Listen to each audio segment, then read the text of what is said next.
being disciplined, I did it right now. So basically, I received an unsolicited call with an offer for a domain name that I owned, and I didn't know what it was worth. I knew what I wanted for it, but I didn't know what it was worth. But it was a substantial enough offer that you wouldn't just say no. You'd be crazy.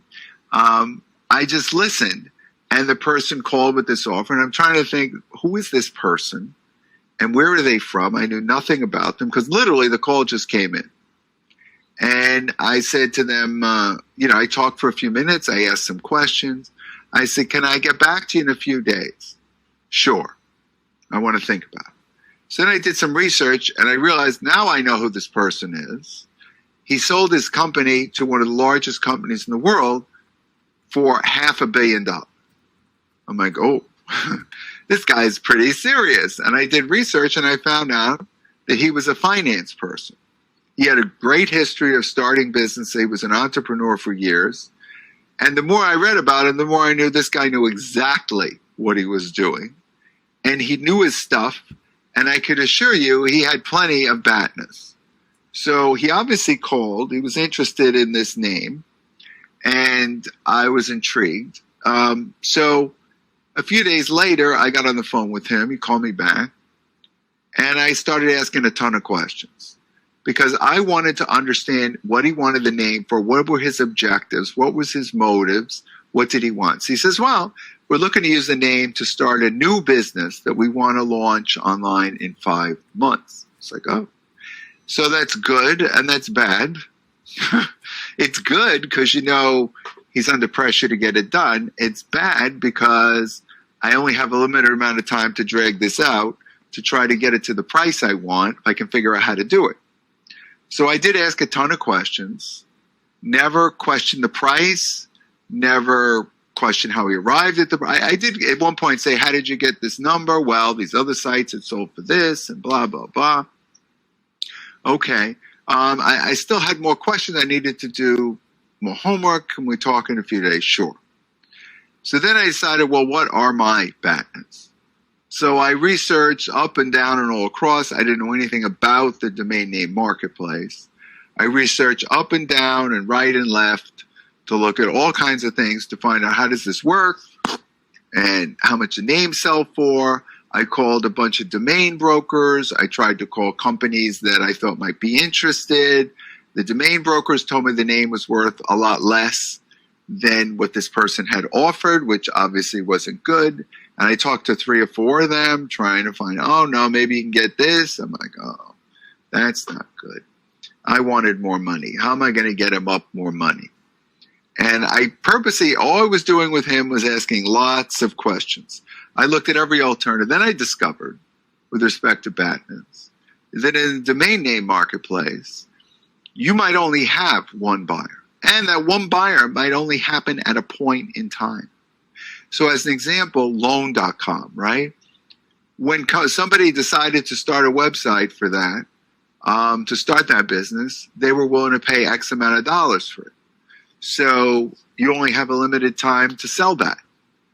Because if you don't sell it to them, they'll get another domain name and they'll forget about you. I know a rare example, Delta Airlines, originally their domain name was not delta.com. I forget what it was. It was another domain name. And then the person that owned delta.com actually had a legitimate reason for having it. So, companies like Delta might say, I'll sue them and claim they can't own that name, but they had every right to own it. They had a business like Delta, there's Delta Faucets, there were other Deltas. So legitimately, they couldn't do anything. It wasn't like they were using the name to compete with Delta Airlines. So, Delta over time bought the name, and I'm sure in that case, they probably had some leverage because Delta really wanted the name, but that's rare. In my case, I knew this person was starting a new business, and he liked the name, but I'm sure he had 2 or 3 others that he could have purchased, and he was, and if I wasted too much time, that would have killed it. So I couldn't find any badness. He appeared to be the only buyer. I knew he was on a tight schedule, and I knew he probably wanted a deal within 60 days or that was it. He's going to do a deal with somebody. So if I just didn't do something, it wasn't going to happen. So should I walk away Should I ask for some insane amount of money? When he says no, just say forget it, see if he comes back. Yeah, I could play high stakes poker, but that's really inviting a disaster because you don't know who his number two choice is. So, at the end of the day, if you want this deal, you can't get crazy. If you want to risk the whole deal, you could say, I want, 2x or whatever the number is. So I didn't want to do that. So I just kept asking a lot of questions. And I held him out for about 6 weeks. And then I realized I'm coming down the home stretch. I better get off the pot and make something happen here, right? And finally, one of the things I kept doing, which is very important, I knew this guy's an expert. I knew he knew every trick in the book. But he also knew that I never said no, and I never said yes. And I kept asking tons of questions. So I'm sure he was pretty savvy and figured out it's probably a price thing. And rather than nickel and diming me, he called back one day and he said, look, and he offered me 50% more for the deal, and I took it. Now, this could have been a strategy from the beginning. I have no idea. Most people don't negotiate with themselves, which is what he did. But by me not saying no, I knew in his head, there's no way he's going to walk away from a deal where I didn't say no. If he can't get a no, he knows I'm listening to him and I'm interested. And he knew that I knew the guy's not going to walk away. So he came up with a strategy to get my attention, and he did, and I closed the deal up. And I think, the key to this thing to remember is I followed my own best practices to a T. I followed every bit of them. And that's, everything we talk about in the class today is exactly what I did. And that's what I want you to understand. It's exactly what I did, is follow those best practices. And that's what's important. And that's what I want everybody to know. And this worked because I knew who the other party was. I understood, I understood where he came from, what his expertise is and experience. So I knew what I was dealing with. And it was like, either you're going to, listen to him, either you need to accept that and understand you're dealing with a very sophisticated person who knew his stuff. So by playing it hardball, by just asking questions rather, he figured out that I wasn't saying no, so there was a potential yes in there, and he obviously liked my name better than the other one, so he wouldn't keep calling me back. He would have just done a deal with somebody else. So if all the names were equal, he wouldn't have called me back. So I was very lucky he liked my name the best, right? Because after the first call, he might have just gone on to somebody else and said, forget it. Or he might have called me back and said, look, either do it at this or I'm going on to the next one. So you don't know. He didn't do that. So that's that story, and it was very exciting, 50% increase. And I will tell you, by the way, who I was negotiating with in about a half hour after we have our break and we answer some questions, some other things, because we're going to have another exercise using him. And you will find soon. So if you have questions, now's the time to put them in the Q&A box. We're going to come to another Q&A in a little bit, and we'll have an opportunity to do that. So put your questions in the Q&A box. If you have questions, I want to try to get to as many questions as I can while we're doing this class. So now let's talk about another way of seeing negotiations. And what's interesting about this is I suspect a lot of people might not have thought about this. And it's definitely a different way of looking at something. It really is. It's definitely a different way of looking at something. And a lot of people don't, a lot of people respond to things. And, one thing I'm trying to really teach in the class today is the importance of advanced planning and research, preparation. You taking initiative based on the work you do, based on the homework you do, not responding to them. Well, obviously you're going to respond to them, but being prepared in advance and thinking in advance of all the things that people might say, so that when you get to the negotiation, you are 1,000% prepared. And prepared for whatever they're going to say or throw at you. You have done your homework and you are prepared. That is what's going to make the difference You know, a friend used to say you got to strike when the iron is hot. And when you're sitting at the table with people and they say stuff, the more prepared you are, the hotter the iron is. And shirts look a lot better with a hot iron than a cold iron. So that's what you want to be. You want to be the hot iron. And therefore, you want to be prepared to iron the shirt and be on top of it. So one of the things when you do research, so you might be researching a negotiation, and you might uncover that the other party went to the same college as you. What am I saying? That was what we were talking about before. So now we're going to talk about interest versus positions. And nobody put in that he went to Bucknell. That was good, because we all know that. But we learned a lot more about Mark Lohr, so that was really good. So what's the difference between someone's interests and their positions? What do we think the difference is? Isn't it the same thing? Not really. It's very different, because the client might say they only want office space on the 15th floor or higher. Now that's a position. But the interest part is what's most important, the why of this position. Now, if you're asking some questions and building a relationship with the prospect, that could uncover that the reason they want space in the 15th floor is because in the past, the space they occupied or experienced on lower floors had a lot of street noise, had no view, it was dark with little sunlight. Now, you see a lot more options once you understand the why of their position. Now, earlier today in our research discussion, I talked about finding the other party's motivations. What are their burning desires? What about your product or service will get them wanting it now? Understand their motivations. You know, in the Law and Order show, they call it the motive. You know, it's really funny until I got deep into negotiations. I didn't connect motive with motivation. That's what it is. What's their motive?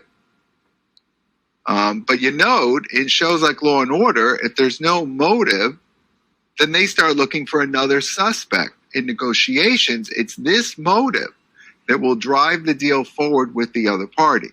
By the way, price is rarely the motive. Now, it could be getting the same or better quality for less, but it's the quality and similar features that is in first place before the price. So how do you find out all this information? And why would they even tell you? Because don't most people keep all this information close to the vest? Well, yes and no. People share with others that are equally transparent and trustworthy.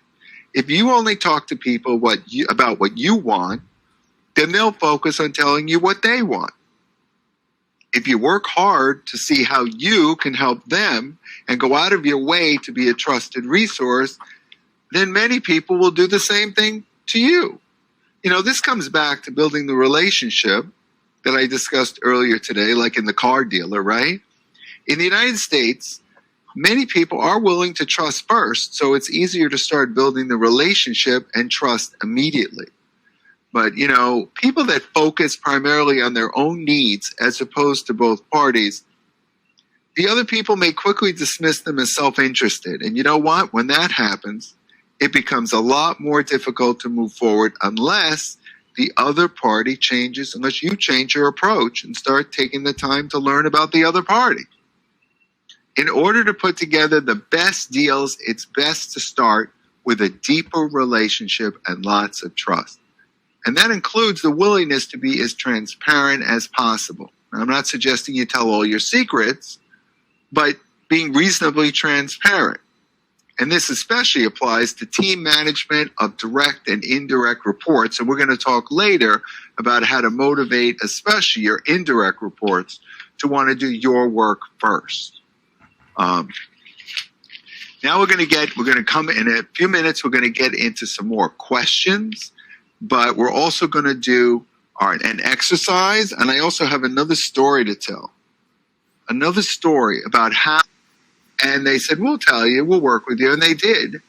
And I rented a bunch of these little films. I got all the big movies, and all of a sudden, the other people couldn't get them And they went crazy. They didn't know why, what happened. And once the films were booked to us, they only would assign them to one group. So they wouldn't rent the same film to 3 groups on campus because it would just mess up the income, would split the audience. So only one cinema group got it. So we got all the big movies. And the other guy went crazy because he didn't understand what happened because he never asked the questions. So it's a little story, but it's a huge thing. It really is a huge thing that they did this. And people don't understand. People do not understand the significance of the techniques that I'm teaching today. And they sound simple. Ask questions, do your homework, do research. Sounds like everything you always learn, right? That most people never do. And the reality is like the car dealer thing. Most people don't go to the car dealer and do what I suggested. I'd be surprised if 1 out of 100 do. Unless somebody who knows what they're doing, who negotiates all the time, yeah, they do it because they know what to do. But most people don't do negotiations for a living or have jobs that involve that. So they wouldn't know what to do. So they go to the car dealer and they try to bargain. And they get the bargain and probably the worst deal. Because you're negotiating with negotiation experts, distributive bargaining experts at the car dealer. So what I'm trying to help everybody understand in today's class is these are techniques that work. And they don't just work. They open the safe. They're the combination to the safe where everything you want is. And that's when we talk about asking questions. These are just simple stories, but they made an enormous difference in my success and what I was trying to do. And they can do it for you too. You just have to do it. And like I said, if you cut corners, if you don't take the time to try to understand how the other person sees it, if you don't want to put the time in to do that, you get what you reap what you sow, right?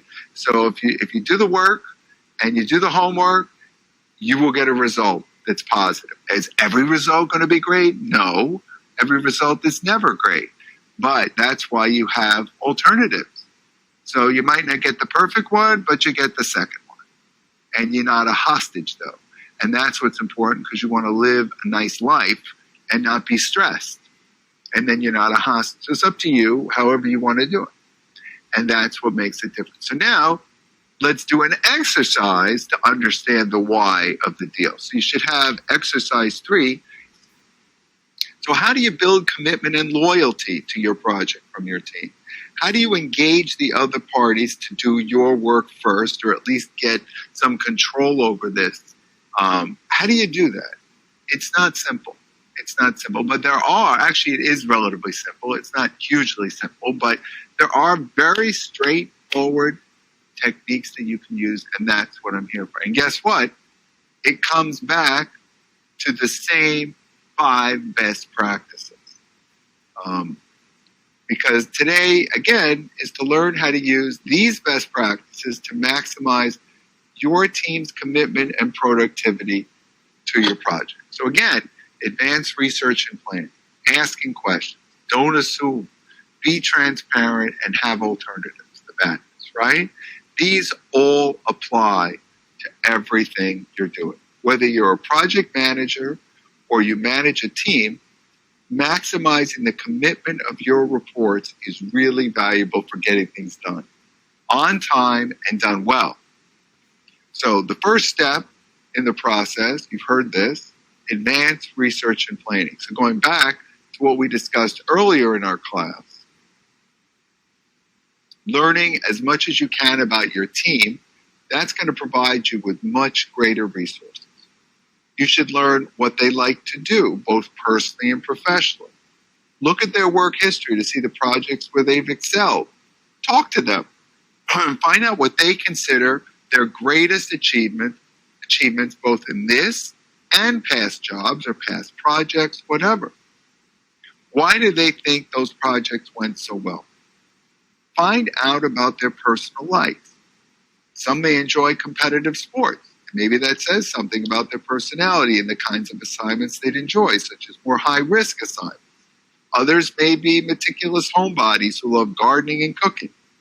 These people could be great at operations and other detail-oriented projects.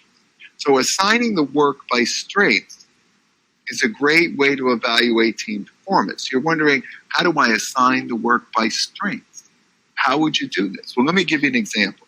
I did this exact approach when I managed the team. It's a business team. And I increased my results by over 50% using this very approach at one company where I worked. Whereas previously each manager did 100% of the marketing for each account. And that's how it worked. Everybody had their account assignments, everybody did these accounts. So what did I do? I teamed creative and quantitative people together and increased our results by 50%. Now, what does that mean? Well, what I did is I took our largest accounts, our A accounts, and instead of having one person on 5 A accounts, a different person on 5 other A accounts, I had 2 people on these A accounts. And now those 2 people might have twice as many accounts. But the difference was they were our largest accounts, and the creative people were doing the creative things, and they didn't have to do the reports. And the quantitative people were doing the reports and the analysis, which is what they loved. So it was great. So that even though they had twice as many accounts, they had half the work for each account. They were only doing the work they actually enjoyed and that they excelled at. So they were doing what they liked, and they did their best. So it was easy for them to excel. And they were happy to do tons more even. It was a really great experiment, and it was a successful experiment. And they loved it, which would seem crazy, it seemed counterintuitive, but it worked really well because these people really enjoyed what they did. And they were only doing the things they liked. So imagine being able to do the part of the job you like and not the part you hate. So if you can find a way to do that with your folks, that could be a better way, because then the people who you're getting to do the projects and think, oh, I want to work with this person because they always get me the stuff I really enjoy doing.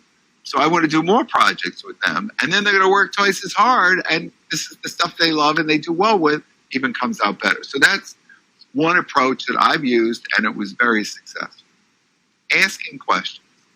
Most of the time, the most effective negotiations are win-win, especially with those you work with on a daily basis. So even if you're the boss, the more you can empower your employees, the more they will feel rewarded.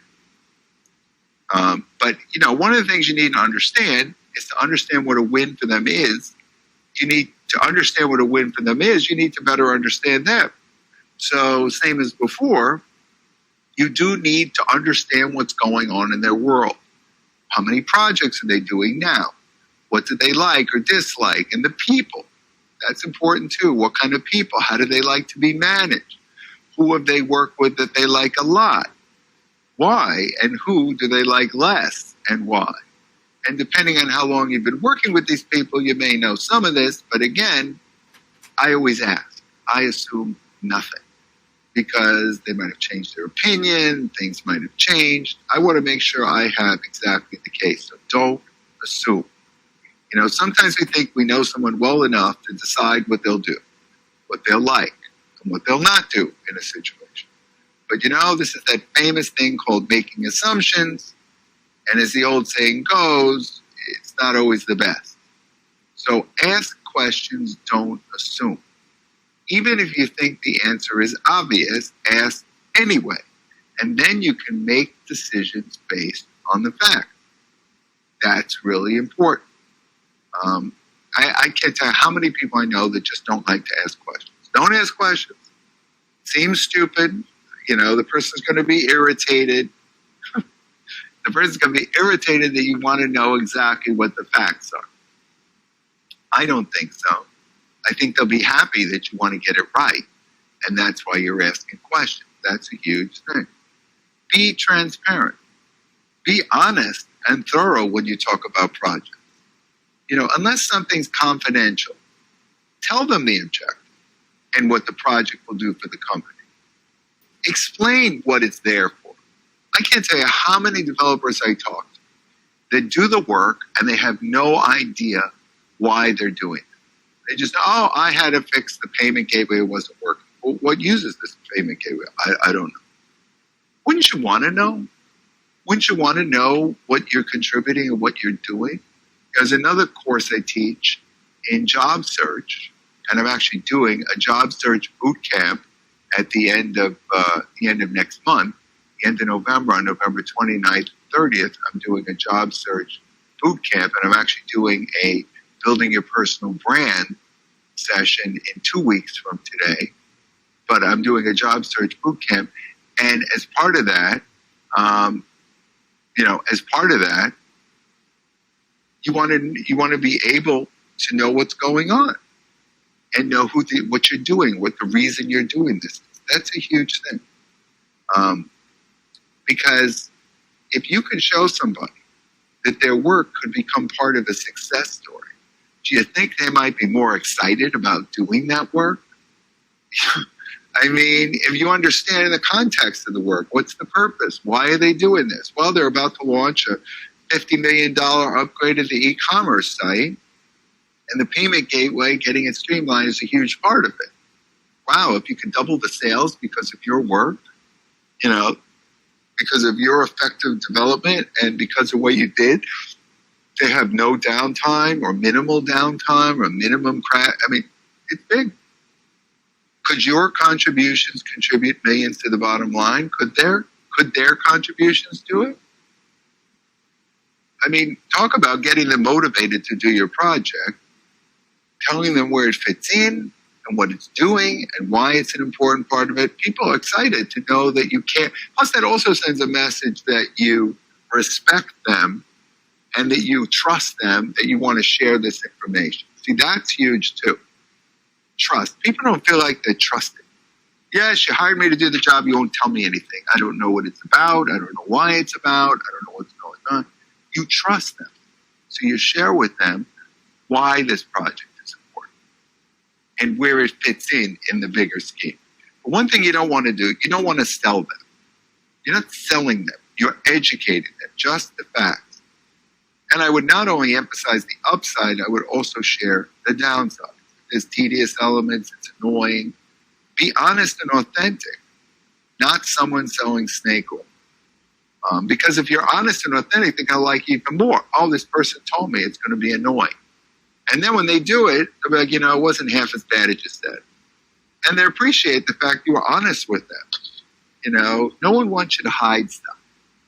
The more honest and transparent you are, the more they trust you, the more they like working with you because they know what they're getting. And they say, I'd rather work with so-and-so. It's much better. I can trust them. I know what's going on. Don't just share what to do, but share the why you're doing it. That is part of this whole picture. If you want them to be committed to your project and you want them to be excited about it, sharing the why, where it fits in, how it fits in, what it's going to do for the company, what they're going to do makes a difference. Don't you think people want to know what they do makes a difference? They know they get paid, but they want to know they make a difference. And something else, if you really want them to want to do your projects, even more important, be open to their thoughts and feedback.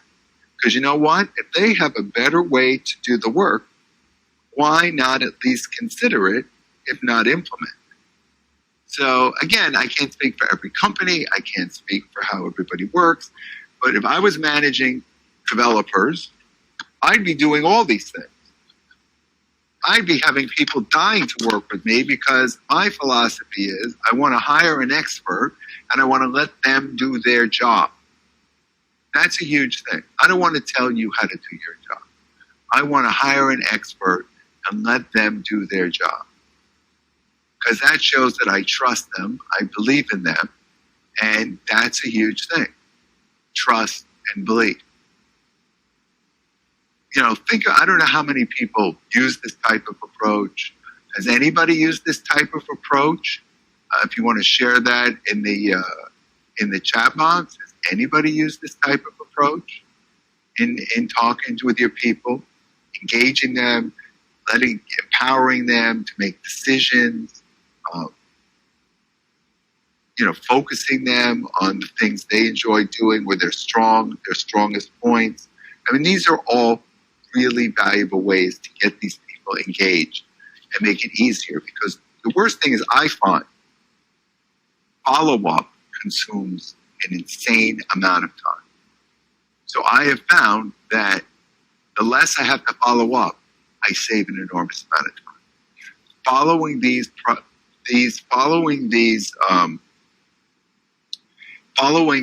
processes and things and these techniques, you get these people committed. You won't have to follow up 60 times.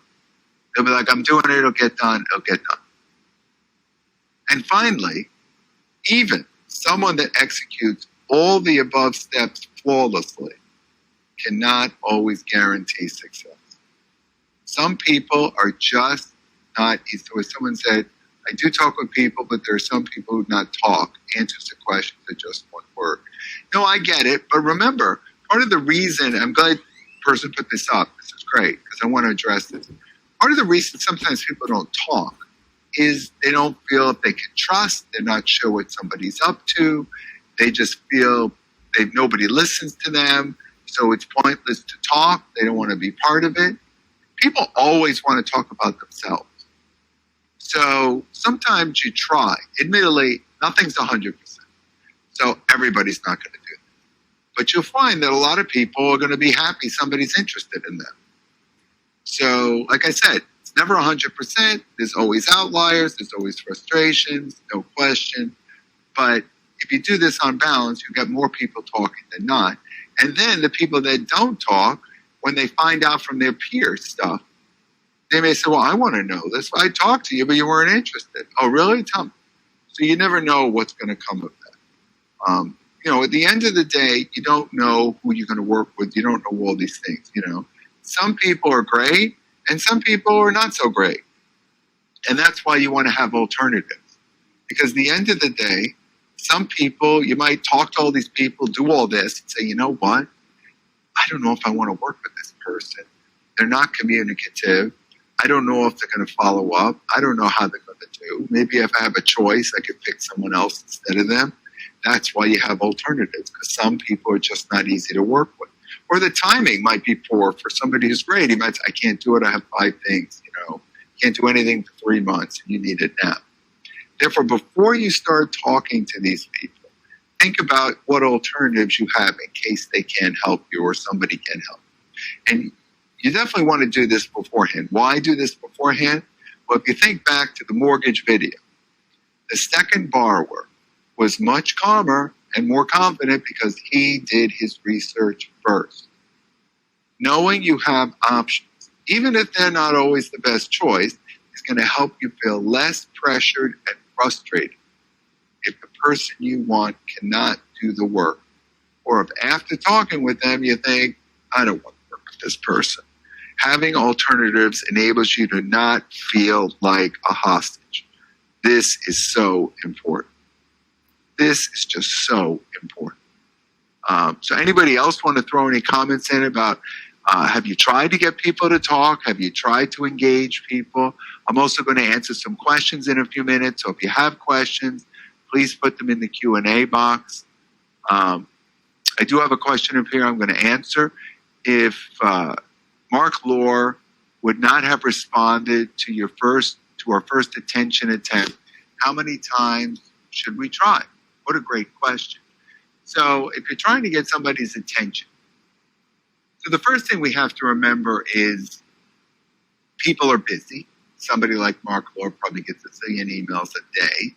He's probably got an assistant or two reading some of them to see if they're worth responding to. He may respond to some of them if he recognizes who it's from. So there's a lot going on there. And, I have a situation now where I met someone who's a senior executive, owns a major business. And we had a very nice conversation, and this person said they were willing to do something for me, and I responded to their assistant twice, and they never responded. Now, my sense in meeting this person is they're really willing to do it. And then when I met their assistant, when this person said, give him your card, gave me someone else's card, and the someone else's card was probably the assistant's assistant.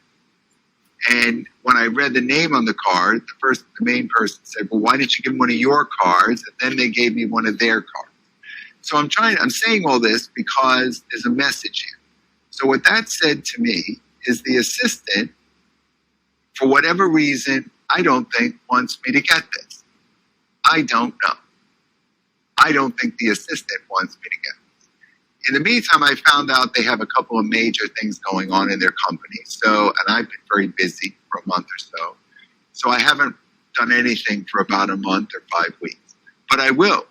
I'm going to write back I also have the assistant's cell number, so I can try to call them. But I have a second backup. I have several different strategies to get this person to respond. Oh, I will get them to respond at some point. So getting back to your original question, how many times do you do this? I think you've got to be judicial. I don't follow up with people more than once a week. So I might do it once a week for like 1 or 2, maybe 3 weeks. Then if I'm still getting nothing, I would say if after 2 times I responded, I'm getting nothing. I then try to change the approach. And on the third email, try a little bit different approach. So the idea is you should be prepared to introduce new information on 3 or 4 different times. So you try approach 1, see if you get a response. Then you try approach 2, 1 or 2, you see if you get a response. You can try approach 3. And you don't want it to be every week on Tuesday kind of thing. You want to do it periodically. So you do it on Tuesday, then the following week on Wednesday, then the following week on Tuesday, the following week on Thursday. You try to vary it, not get too crazy. And then if after 3 times, maybe 4 times, you haven't got an answer, leave it alone for a couple of weeks, 2, 3 weeks, and then try again. So the idea is you want to tickle this person, just a little tickle, so that you follow up. But again, you've got to be respectful. If you get too crazy, they'll just block you. So I wouldn't do more than 3, and then I'd lay off for 2 or 3 weeks, and then come back in with another approach. And if you keep doing it periodically, you won't be harassing them. You will be tickling them, and they'll be like, huh. And another thing that's great is maybe one of your emails is, hey, I know you guys, you're involved so much with Wonder and this food thing. I found this article on about this other company that's doing something similar. I'm not sure if you saw it, but I thought I'd send it along. So now you're not asking for anything. So maybe 2 or 3 you're asking, but then the 4th one is now for the next 3 you're giving. So that you're not asking, you're giving. So, I thought you might be interested in this, you might be interested in that, and you come up with things that are just thought you might be interested, not asking for anything. Then you lay off for 2 or 3 weeks, and you come back with an ask for 1 or 2. Then you come back to giving. So you see it's asking, giving, asking, giving. So I would take that approach. You don't want to harass, but you want to be giving. And then eventually, the person may break down and say, look, I've got your emails. I don't think it applies, whatever. I'd be open. But the fact you keep giving is a huge thing because they're going to realize you're trying to show something fair for them. Kind of thing. So I would definitely take that approach. I have a question here. Could you please explain more of a bat? It's like, what should the approach while thinking of an alternative or multiple alternatives? At the end of the day, it's pretty straightforward in the sense that you don't want to feel like a hostage. So it starts with what is your objective?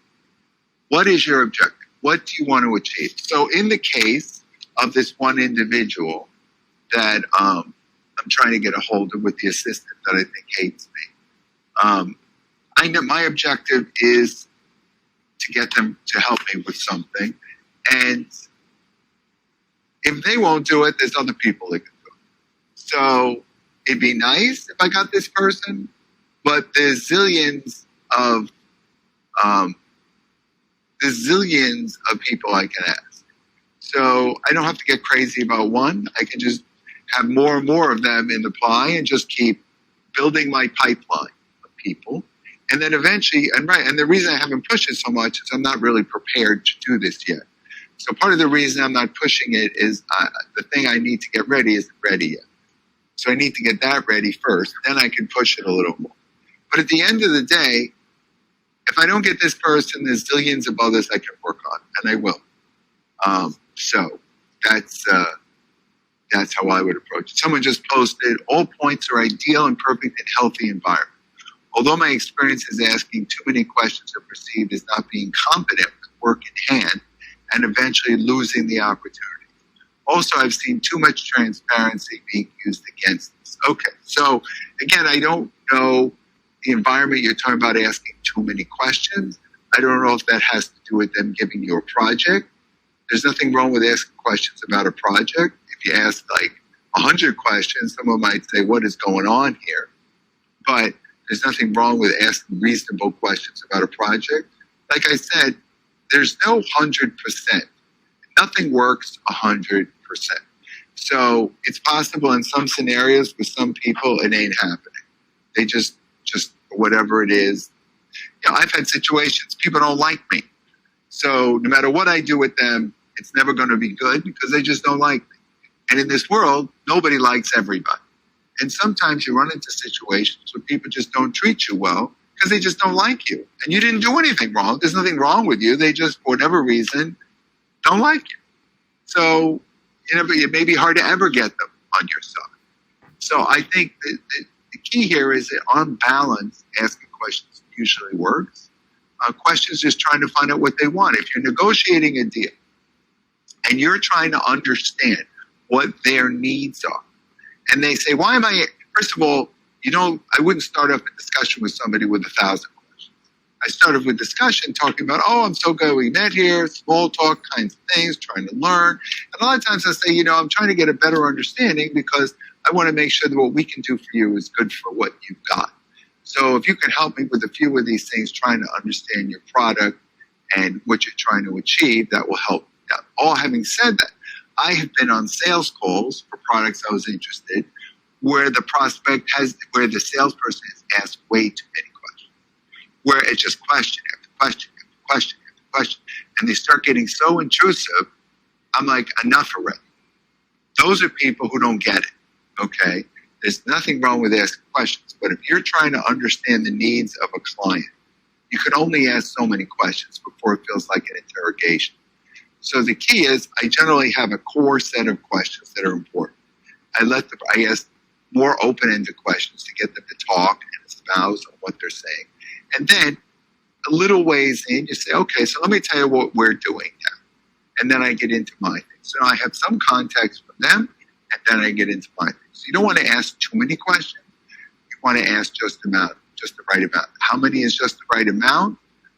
Basically, you want to think of your 3 or 4 core questions. I probably wouldn't go more than 4. But if you ask them right, if you ask more open-ended, then the client will be talking and answering more questions. So the trick is to ask a question, not ask too specific a question, because then you only get one little answer. If you ask more of a broader question, you get a bigger answer, and it answers 4 other questions. So the idea is not to have more than 3 or 4 questions at the outset to get the bulk of what you need, and then to launch into your part of the presentation. So let me get the one last question: how to win in a situation when the other party is absolutely not liking you in the deal. That's a challenge. Again, it comes back to the questions. If I'm in a meeting and I feel like everything I say is wrong and they're not happy and they don't want to, and they don't want to do business with me or whatever, I just ask them. I say, give me a sense. Is what I have not working for you? I'm trying to understand. And sometimes it isn't. Sometimes it's just not what they want. They went into this thinking one thing, and as you explained your product, they realize it's not what they want. Then they're irritated because they have to go back and do more searching, and they're not happy. So that's why trying to understand their requirements and the things they want to do, the more you can understand that, the more you can say, no, this could work for you, and here's why. Okay? You might turn around and say, you're right, I can see your point. We're not going to do that for you. That's not what we're about. Let me see if I can find some other things for you. Maybe I can recommend somebody. There's lots of good stories about people that recommended other people and helped them, and they remembered that. And you might say, why would I recommend my competitor? Because if that builds a relationship, if you can't serve that client the way they need you to serve, and you recommend a competitor, they may be recommending you to their peers, to their other companies, their friends at other companies. So that's a huge value, establishing that kind of relationship. There's a lot of stories of people, of things I did for people that didn't get me any business,